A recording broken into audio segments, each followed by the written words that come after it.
warahmatullahi wabarakatuh. Salam hangat untuk kita semua.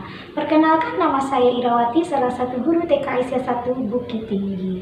Konsentrasi pendidikan terakhir yaitu S1 PG PAUD dengan lama mengajar 10 tahun. Motivasi dan tujuan dalam dunia pendidikan. Tujuan utama bukan menjadikan anak pintar, tapi bagaimana mendukung menciptakan generasi berkarakter. Pintar tanpa karakter nol, tapi dengan karakter bawa perubahan hebat. Aisyah 1 Bukit Tinggi di bawah naungan lembaga atau organisasi Aisyah Daerah Bukit Tinggi yang terdiri dari bangunan 3 lantai. Bagian depannya dilengkapi tempat bermain anak. Di pintu utama ada beberapa bagian ruangan, diantaranya tata usaha, ruang informasi, kantor kepala sekolah, hingga di belakangnya lengkap dengan dapur dan kamar kecil. Di lantai 1 terdapat 4 ruang belajar lepas, begitu juga di lantai 2 dan lantai 3. Sistem pembelajaran menggunakan sentra dan kurikulum terpadu.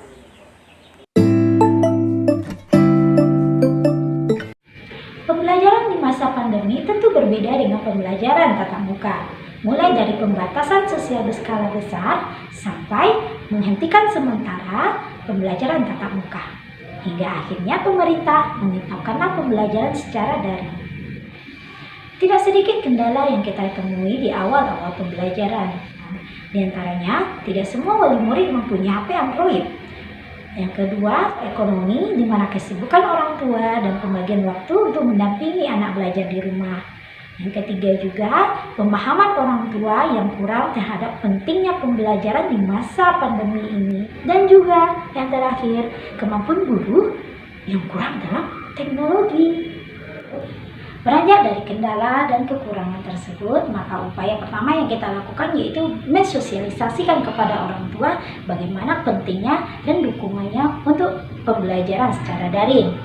Nah, pada pembelajaran secara daring ini, saya mengangkat strategi pembelajaran dengan menggunakan istilah PSBB asik di TK Aisyah 1 Bukit Tinggi. Pada tema air, udara, api, subtema air, dengan kegiatan mengenal benda terapung dan tenggelam. Adapun maksud dari PSBB itu sendiri yaitu pembelajaran sains melalui metode bermain sambil belajar. Nah, kenapa sains? Hal ini menitik berat pada aspek perkembangan potensial pada anak melalui eksperimen terhadap benda-benda yang ada di sekitarnya menggunakan 5 inderanya. Pada strategi pembelajaran yang saya angkat ini, dalam mengenal benda terapung dan tenggelam, kita menggunakan alat dan bahan yang ada di sekitar mereka. Kita beri ruang dan kesempatan bagi mereka untuk bereksplorasi, mencoba, mencari, menemukan, hingga akhirnya menyimpulkan. Dan kenapa bermain? Bermain adalah hal yang paling penting bagi anak. Dengan mengemas pembelajaran melalui bermain, membuat anak nyaman, menarik, dan nanduk musuh pendidikan.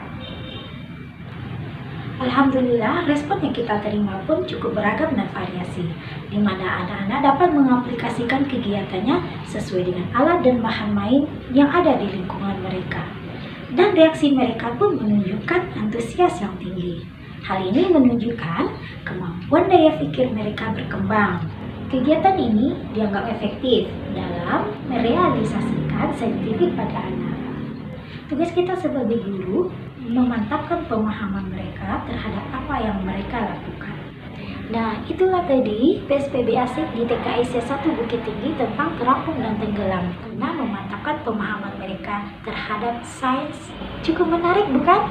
Hal ini ternyata sangat membantu dalam pengembangan aspek perkembangan tentang terapung dan tenggelam. Kita sebagai guru juga harus memanfaatkan dunia digital yang makin maju, hingga kita bisa menyajikan video pembelajaran yang menarik. Artinya apa? Maksimalkan pemahaman kita, dimana kedepannya kita bisa membuat video pembelajaran yang makin menarik lagi. Masih banyak lagi kegiatan sains yang perlu kita angkat, yang kita sajikan kepada anak-anak. Mari kita manfaatkan dunia digital yang sedang makin maju saat ini.